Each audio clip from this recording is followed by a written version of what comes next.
It's a rather giant F-U. That's not the type of language, folks, we usually get from within inside Buckingham Palace. That's not the type of language courtiers working on behalf and closely with King Charles and Prince William usually choose to put in the public domain. But Prince Harry and Meghan Markle have gone too far this time. And the picture that Meghan posted yesterday, with no words, simply her husband and the 2 children, so soon after that interview where he attacked the royal family, where he claimed there was an establishment stitch-up, and when the delusional freak even suggested that people actually want him dead, has been a step too far. So we're going to get analysis from the Royal News Network and its editor, Brittany, in just one moment. But first, let me take you through this Daily Mail article by its royal editor, Rebecca English, which notes the Royal Insider's furious reaction to Meghan's Instagram salvo.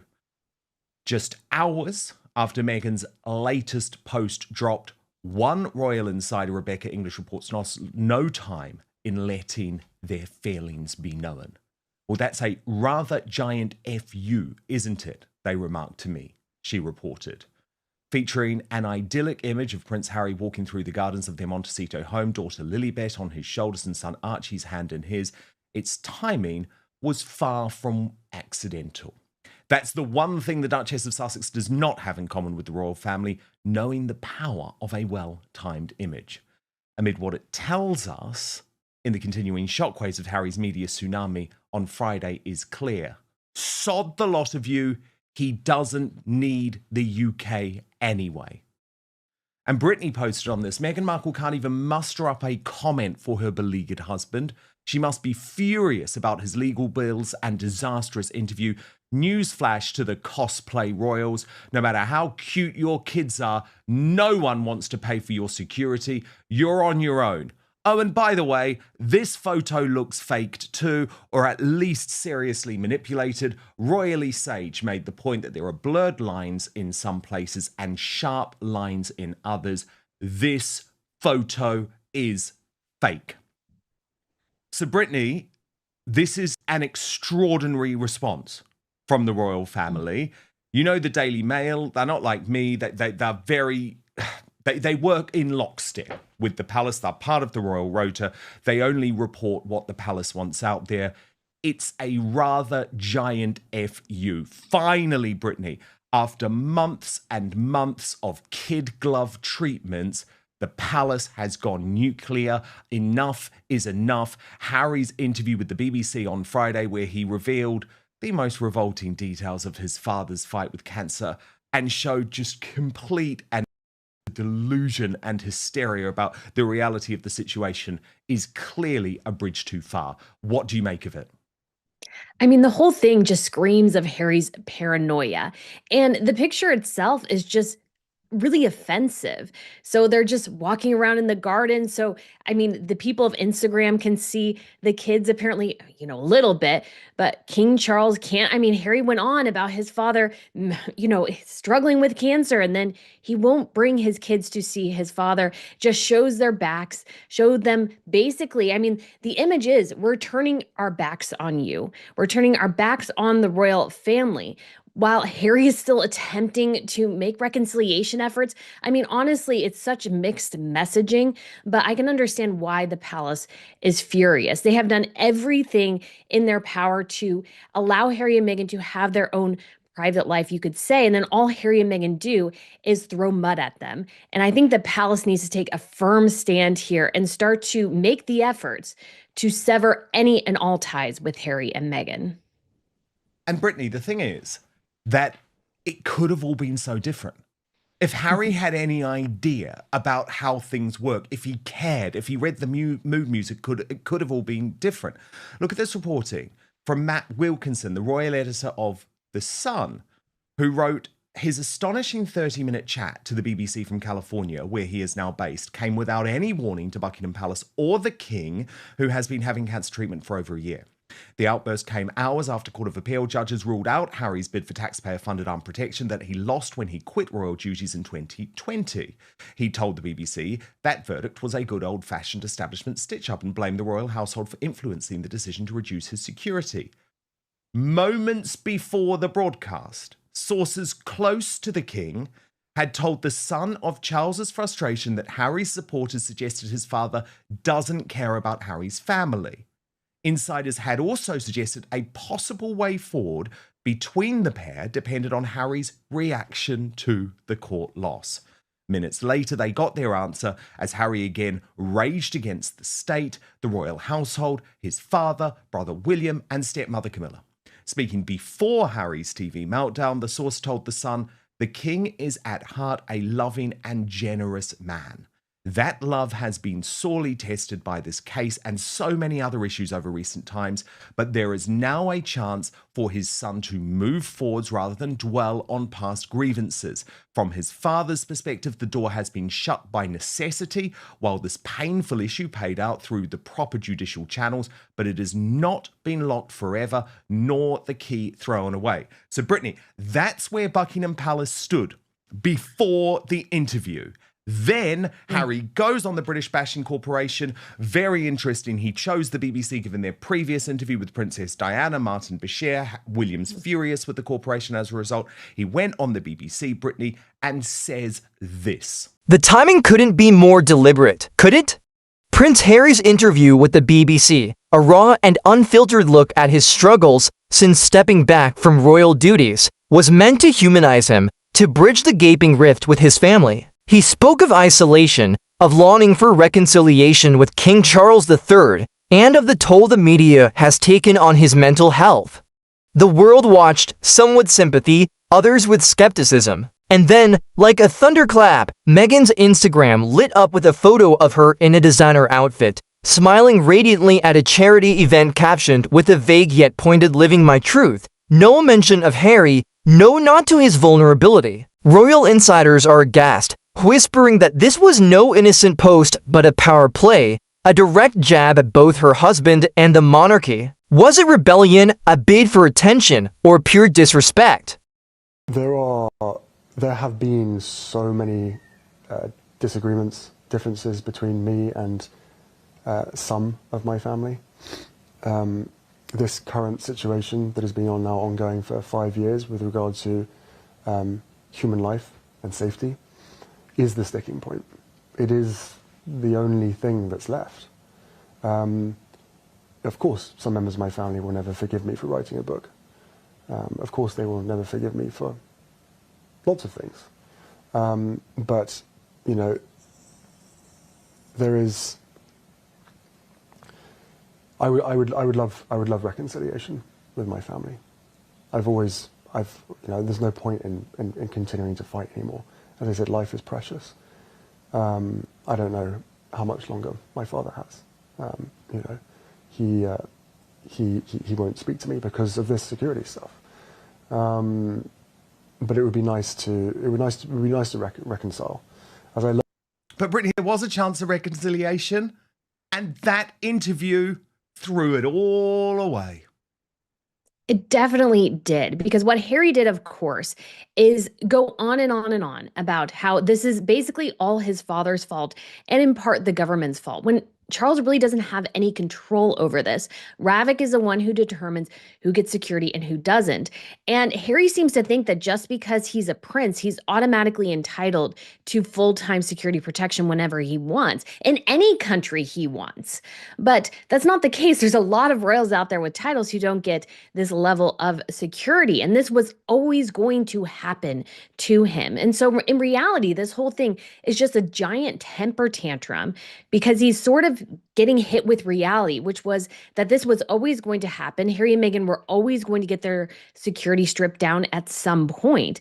And he just seems to cruelly, I think, blame his father as if his father doesn't love him, want to protect him, and those sorts of things, when this is an issue of state. Taxpayer dollars are expended to help protect the royals. And the government is responsible to those taxpayers to justify who they're giving this security to. And it just can't be Harry and Meghan. They're not important enough to the system anymore. And they've left the country and royal duties and any sort of representation of the UK. So Harry just sounds completely deluded in his ramblings about this and is just so trying to portray his side, which just is just wholly untrue on just about every single level. He's completely deluded about this situation. And of course, Brittany, what's very interesting to me, and I watch coverage of the royal family as much as I watch the royal family itself, is that the language is changing, Brittany. There is a real turn from within the palace. It's almost like, okay, Harry, you're going to play dirty. We can play dirty too. Because it's not just the FU briefing to the Mail. They're also using this word, which I like a lot, especially in these circumstances, gaslighting. And they say here that it's the withering verdict on Harry's truce-ending broadside as they tell Rebecca English of King's Pain and that the royals will now never forgive him. Now, let me just remind everyone, the way the Daily Mail works, I worked there, of course, for a good couple of years before launching Outspoken. The Mail will only take official briefing from via the palace. That is how it works. The head of King Charles's media operation, Tobin Andre, was previously deputy editor, a very senior executive at the Daily Mail. You know, I like just being honest with people, Brittany, about how it all works. I believe the media don't like to report on all of those links, but I think it's important that I tell people the truth about how these situations work. So trust me, this is coming directly from the royal family. And this is how the article reads. At the end of the day, it's his truth. And when it comes to recalling his childhood as he sees it, he has every right to say what he experienced, they said. I still maintain, for the sake of the family, his family, he should never have written that bloody book. But I also can't entirely disagree with his decision to do so. But even those more sympathetic to his cause believe his latest legal battle, and in particular last night's extraordinary BBC meltdown, has crossed a line. Harry's decision to fight his father's government in the very courts that dispense justice in the monarch's name has been more than a financial and PR disaster for the prince.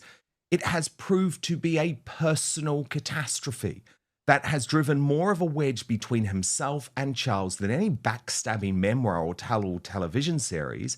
The monarch, I am told, has effectively been too fearful of speaking to his son for the past 3 years in case anything he said was used as part of Harry's case, thereby sparking a constitutional crisis. Charles has also found it particularly hurtful that sources close to the prince have gone so far as to suggest he could get to see his grandchildren again if only he were to step in and reinstate the family's security detail full-time in the UK. And of course, Brittany, it was a bribe. It was an absolute bribe. And I will back up that reporting, and regular viewers of Outspoken will know I have reported quite literally for years that the reason why Charles and William initially cut contact was because they were so terrified of their comments either being used in court or being used in the media, being leaked to people. Remember at the time, Brittany, it was like Gayle King and Oprah Winfrey. There was like a direct line to those two and Prince Harry, or more likely Meghan. And even after Prince Philip and the Queen's funeral, Charles and William, and how shocking is this, Brittany, they would not be on their own. The debate is raging, and the palace, true to form, has offered no comment. Their silence louder than words. Asterisk asterisk, the interview was a high-stakes moment for Harry, a chance to mend fences. After years of estrangement, sources close to the palace suggest discreet talks with King Charles had been progressing, a glimmer of hope amid the chaos. Harry's tears, his voice cracking as he recounted a childhood memory of Princess Diana, were meant to soften hearts. But Meghan's post, timed with surgical precision, stole the spotlight.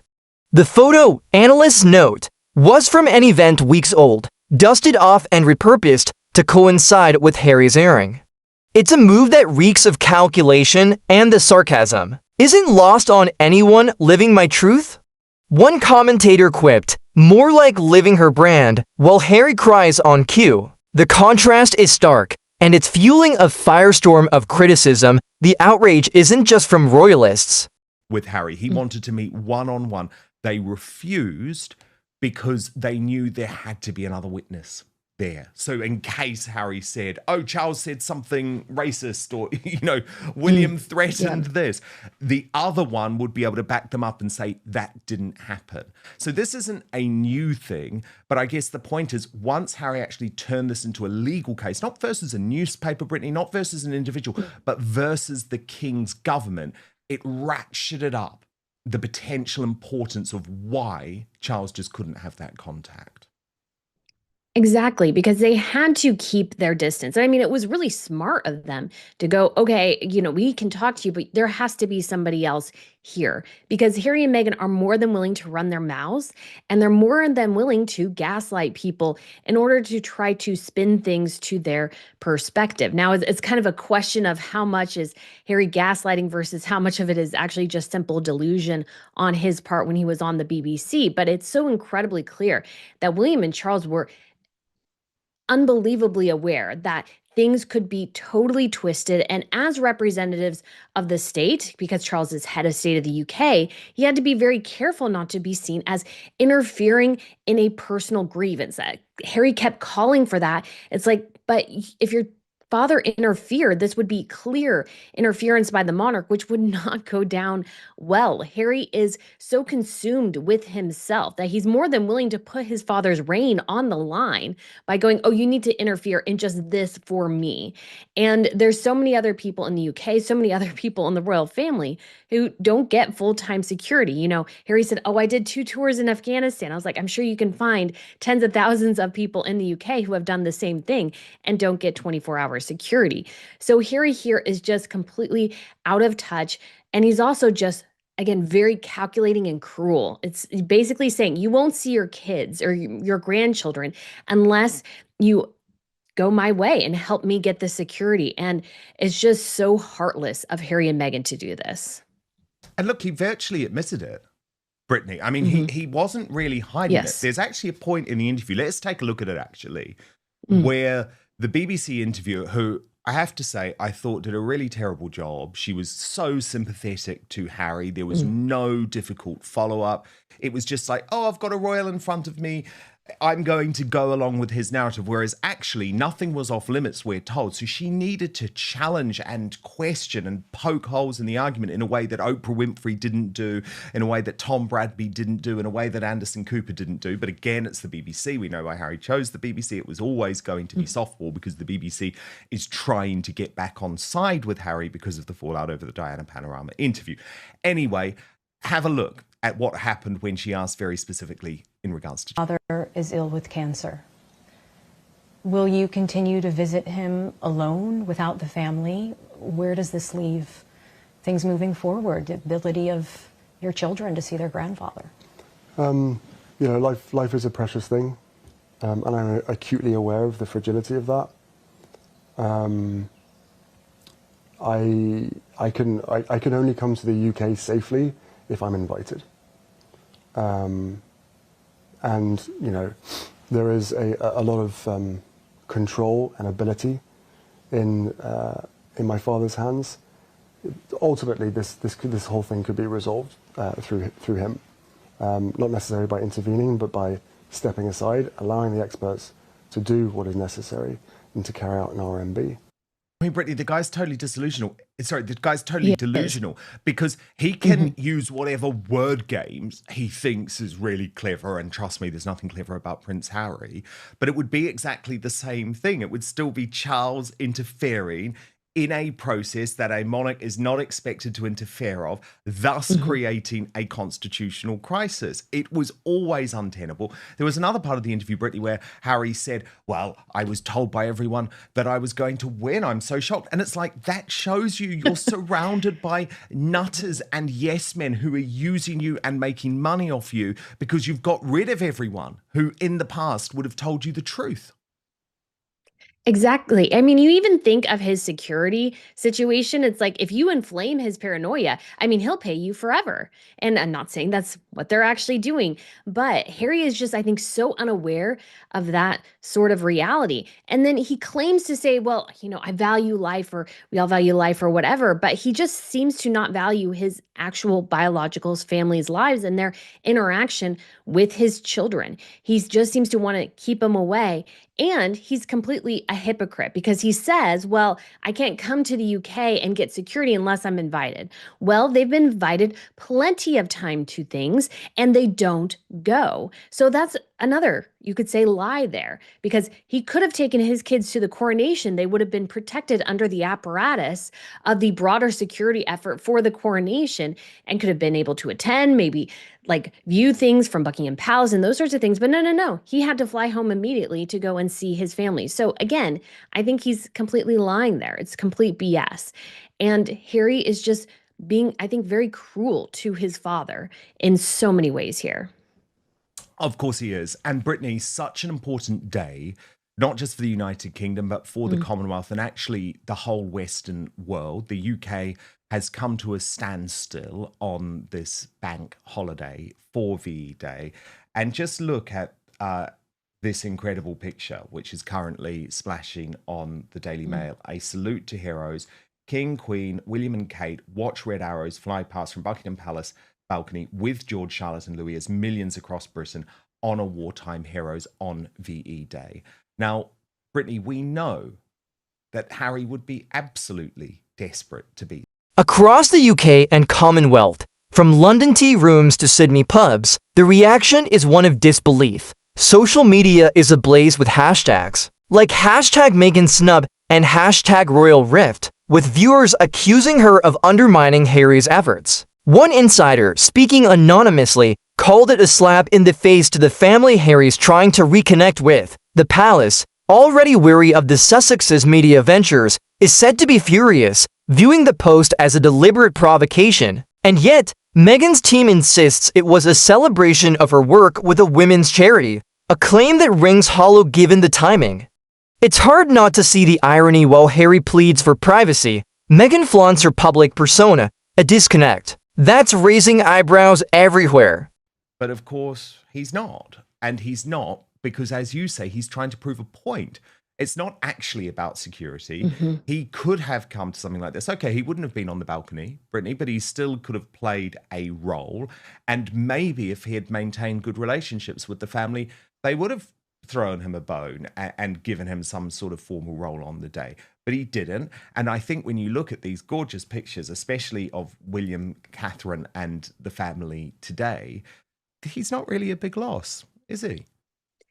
He's not. And I think actually that is what's really bothering him in many ways, is that it's becoming so abundantly clear that although he's left and there is a little bit, I think, of a vacuum of another younger royal couple or royal representing the UK, however, the future is secure.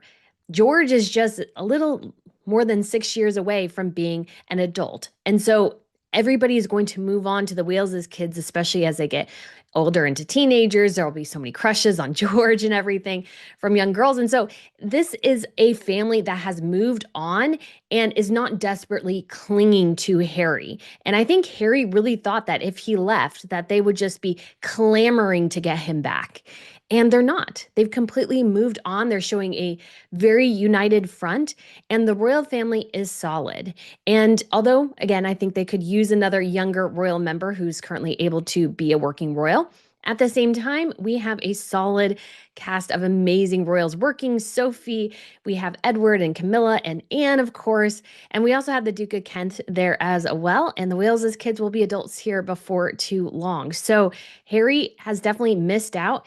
And the royal family, at this point, I mean, I'm sure in a personal capacity, they miss him, but they have well and truly moved on when it comes to the future of the monarchy.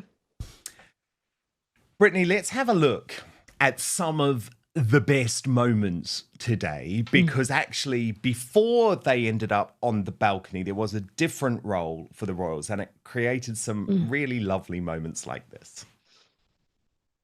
a huge number of events reflecting back on the important 80th anniversary of VE Day. We're just seeing some pictures of the King here, and also the Prince of Wales, and also the surprise guests that we hadn't expected. So alongside the Prince and Princess of Wales, we also saw Prince George, Princess Charlotte, and Prince Louis. Of course, for William and Kate, it is always very important weighing up what events the children should be seen at.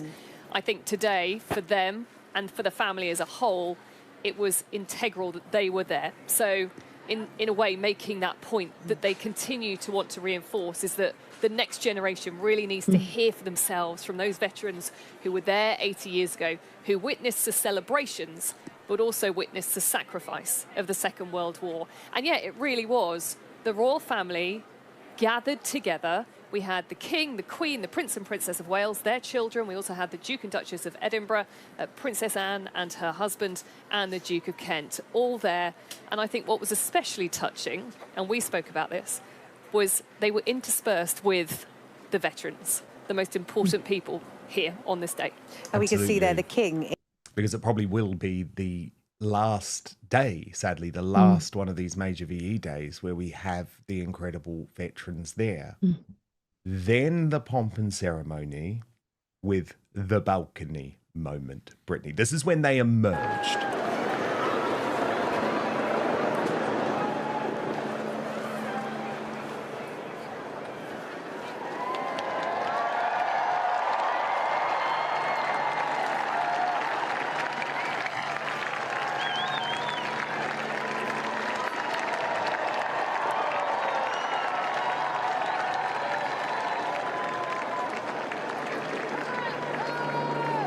And Brittany, it is all building up to that moment of the fly past, which is just so amazing. I think we should just take it in.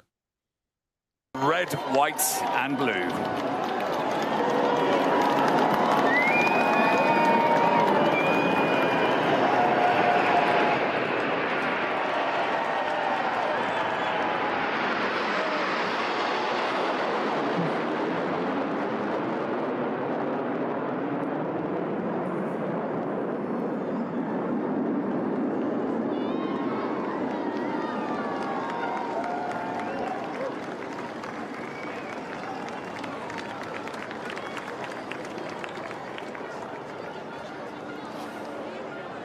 And the smoke hanging over London there as the King and Queen have taken that great salute from the Royal Air Force of yesteryear, the Lancaster, and those aircraft which have continued to say, we salute what was given to us in 1945, the immense privilege of peace, as the national anthem is played at Buckingham Palace.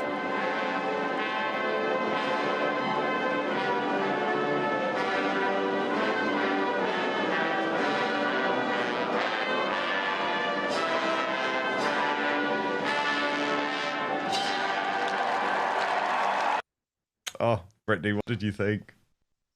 It always gives you chills every single time. I've been in that crowd twice for the coronation and the Jubilee back in 2022. And it is just so amazing to be there. So amazing to see all of them on the balcony. I mean, I still miss a larger balcony, but I think the royal family is strong. They're showing a united front. It was so great to see them interacting, especially with the veterans. Catherine seemed to have a wonderful conversation to the gentleman seated next to her. And so Charles also had a wonderful conversation with the woman seated next to him. And so it seemed like there was just a lot of love going around there in that particular instance, and a lot of appreciation for those who gave their lives to service and those who were impacted by serving during the Second World War. So I'm so excited to see the royal family out there. I wish I could be there, but I couldn't this time. But so exciting again to see everyone. And it's such a good representation of the monarchy and its future. Absolutely, Brittany. And on a personal level, the photo itself is innocuous at first glance of smiling Meghan, sunlit and serene, but the caption's subtext is where the sting lies. Living My Truth reads like a manifesto, a declaration of independence from Harry's narrative and the palace's expectations. Insiders claim it was posted minutes after Harry signed off, a calculated act to overshadow his emotional outpouring. The charity event, a minor affair months ago, was repurposed with new filters and a strategic hashtag, #EmpowerHer, to align with her brand. But the timing betrays intent. Viewers on Twitter dissected the metadata, confirming the post's freshness, and the backlash was immediate. Disturbing trended as fans and critics alike questioned her motives.